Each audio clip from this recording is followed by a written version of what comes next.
خويا نسقسيك، انت زرت المروك؟ زرت المغرب؟ م-م. نورمالمون قبل ما تنتقد دولة معينة يلفو تزورها خويا العزيز. لازم تزور المغرب. باش كي تزور المغرب تتبدل لا فيزيون م-م. تاعك. م. مثلا كيفاش تبدل خويا، اشرح لي. حبيبي بالك اذا المغرب راهم عايشين في 2025، احنا رانا عايشين في 1900. م. واحد امريكي، انا امريكان يسقسيك يقول لك وير ار يو فروم، تقول له ام فروم موروكو، م. اوتوماتيكمون يعرف موروكو. م. تسقسيه تقول له الجيريا يقول لك نيجيريا. الشيء اللي نعرفه انا باللي الدوله الجزائريه ما دلتش الجزائري، ما قالتلوش لازم تهبط تبوس اليد وتطاطي هكذا. الشيء اللي نعرفه انه المروك لازم يهبط ويطاطي. اوكي، انا الشيء اللي نعرفه باللي المواطن الجزائري الدوله تاعو ما خلاتوش يمسح الصباط في المروك، يمسح الصباط.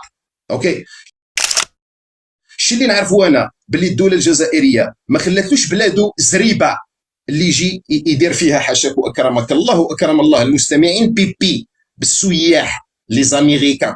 اوكي، فبالله عليك اين هرب عليك المروك؟ ممكن هرب عندك في مخيلتك انت فقط، او لما تروحوا تجمعوا في المروك ربما بالك مع القرقوبي، مع اشياء اخرى تخليكم تتخيلوا اشياء. الشكام ما نحبوش حتى لو يقود ويشكم لواحد كبير في القدر، فما بالك اذا حاشاك تشكم لدويله كما المروك تعيش على الطلبه وعلى السياحه اللي تعرفها انت جيدا، ويبدو انها استقطبتك واثرت فيك وعجبتك واستحليت القعده تما. وبصحتك خويا العزيز، انجوي واستمتع، لكن ما تجيش تكذب على بلدي الحبيبه الجزائر.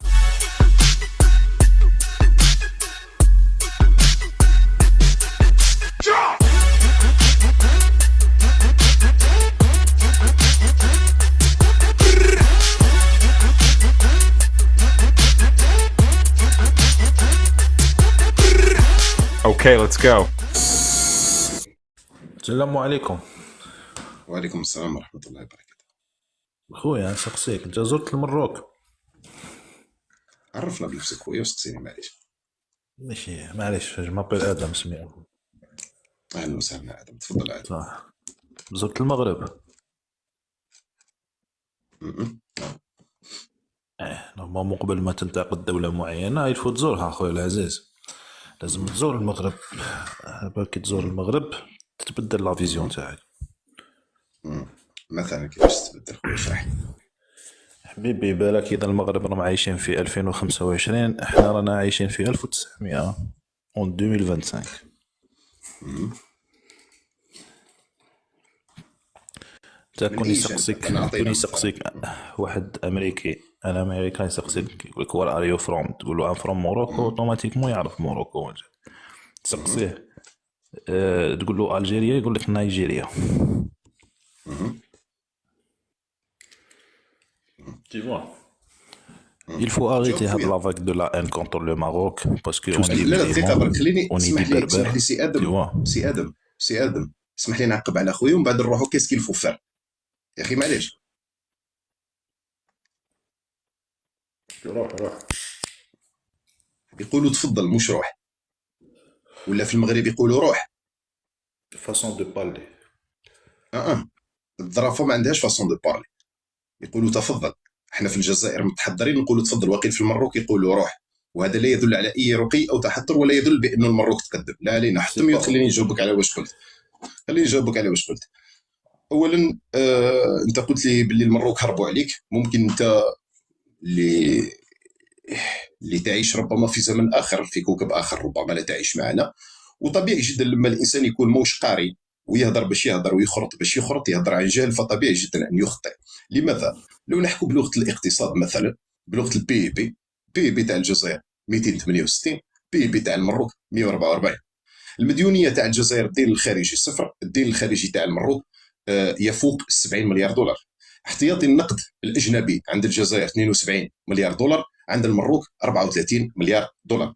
حسب مؤشر التنميه تاع هيئه الامم المتحده، الجزائر في المركز 93 عالميا، المروك في المركز 120 عالميا.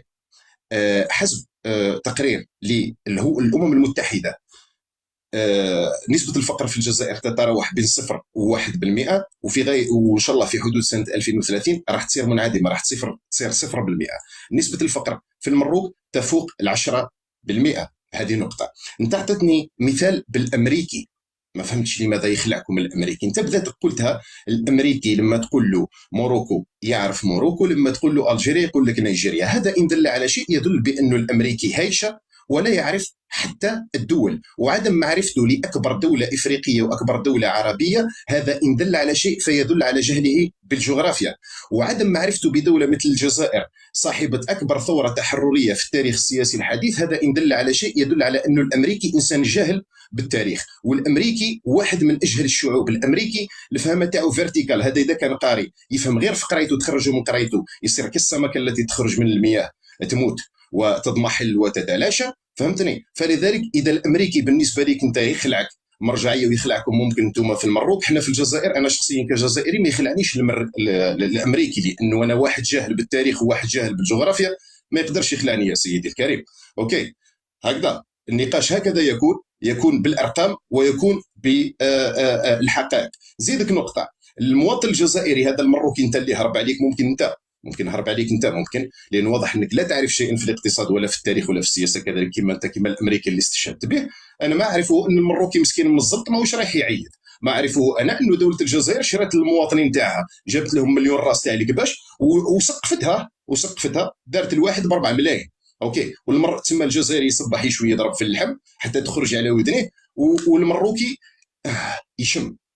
فبالله عليك وين الهربة؟ ما أعرفه أنا أنه بلاد الجزائر في عامين نظمت ألعاب البحر الأبيض المتوسط والألعاب العربية، ونظمت الشان اللي هي كأس أفريقيا للمحلية، ونظمت الكان تاع الU17 للاعبين الأقل من 17 سنة في عامين. الشيء اللي نعرفه باللي المروك لا كوب دافريك ما قدرش يورغانيزيها وحده، كان لازم ينظمها في 2024 زاد بعتها لنهاية 2025، ويعلم الله إذا قدر ينظمها. الشيء اللي نعرفه أنا باللي الدوله الجزائريه ما دلتش الجزائري، ما قالتلوش لازم تهبط تبوس اليد وتطاطي. هكذا الشيء اللي نعرفه انه المروك لازم يهبط ويطاطي.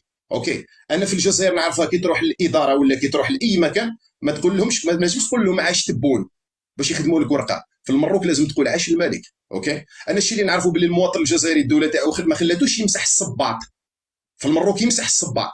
اوكي، الشيء اللي نعرفه انا باللي الدوله الجزائريه ما خلاتوش بلادو زريبه اللي يجي يدير فيها حاشاك واكرمك الله واكرم الله المستمعين بيبي بالسياح لي زاميريكان.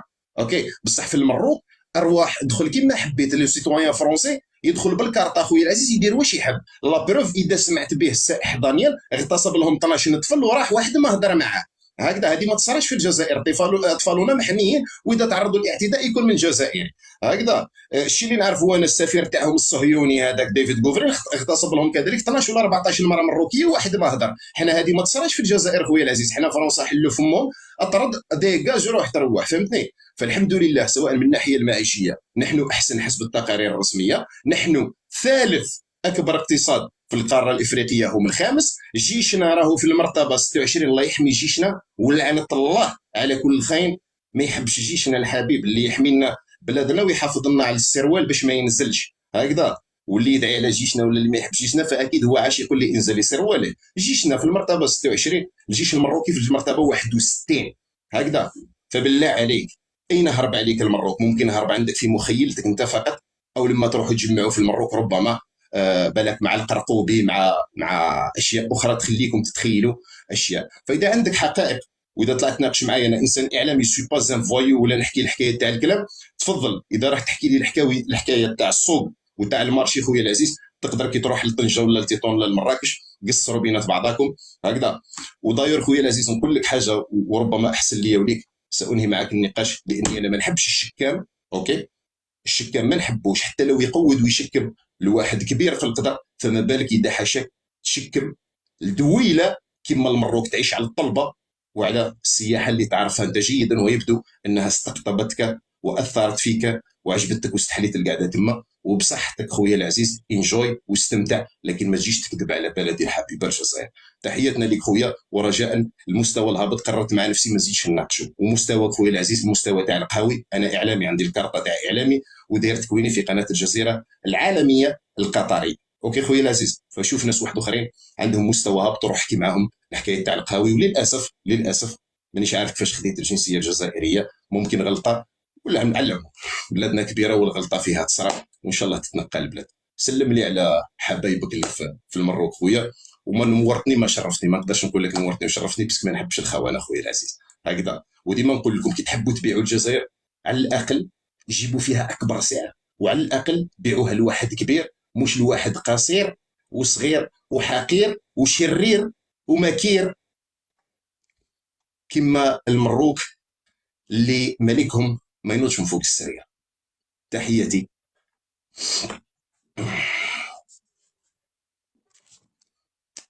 وشكرا اخوتي على التعليقات، الله يبارك لكم.